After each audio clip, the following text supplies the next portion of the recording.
In today's tutorial we will try to solve a problem how to synthesize this diol starting from cyclohexanone. As always, please try to solve a problem by yourself before listening to the suggested solutions. So, how could we solve this problem? It is clear that these 6 carbons will end up in this chain. Therefore, we somehow have to cleave this 6-membered ring. On the other hand, we have to introduce a phenyl group. How could we achieve that? Well, why not in the first step of a reaction?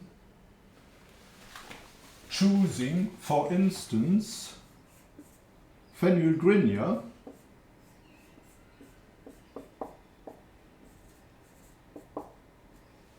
and let it react with a carbonyl component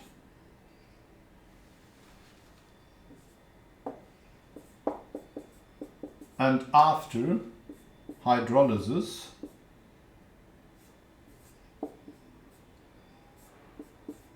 we are on the stage of a tertiary alcohol. To cleave that ring, one possibility is by ozonolysis, and for an ozonolysis we need an olefin. So, how do we get to an olefin? We have to eliminate water.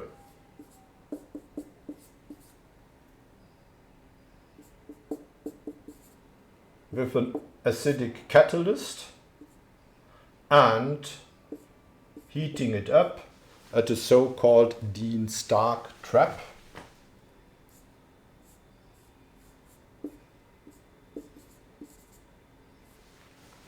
We will have this olefin, an ozonolysis.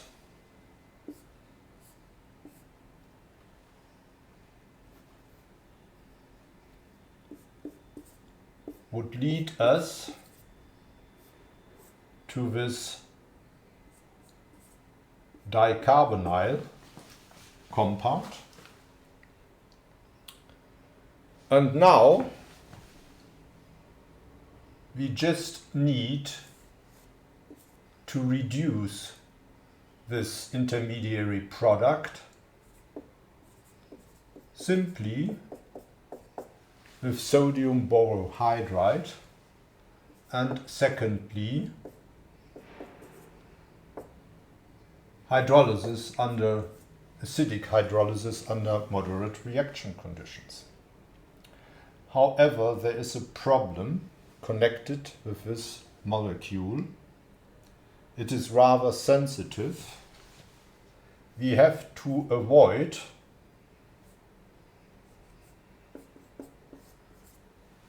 under acidic or basic conditions that a condensation reaction takes place, an intramolecular aldol condensation. The alpha position of the aldehyde is the most reactive one, either deprotonation under basic conditions or under acidic conditions an enolization would take place, and the condensation product is a nice 5-membered ring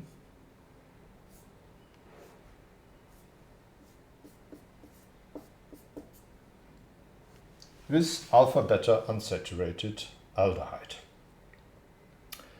So, it might be a good idea to look for an alternative. And the alternative could be the so-called Baeyer-Villiger oxidation.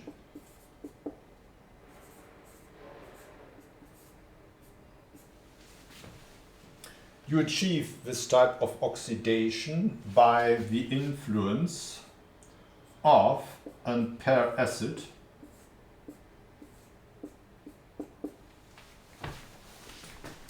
then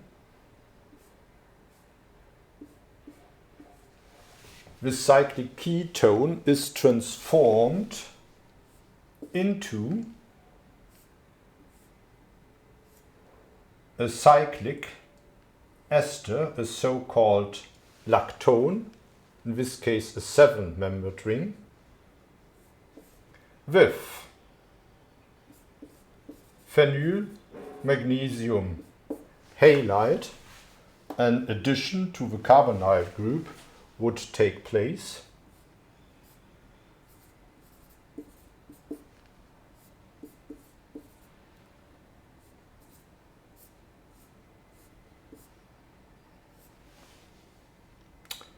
So, at lower temperature, it could keep this structure.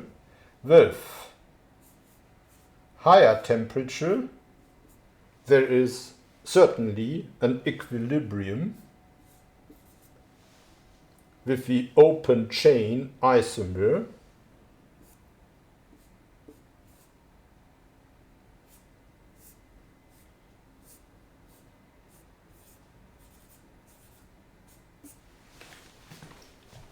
and then again with sodium borohydride, first sodium borohydride, then again hydrolysis under moderate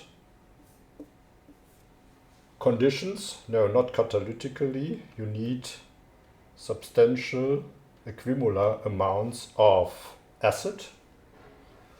Well, let's call it the target molecule.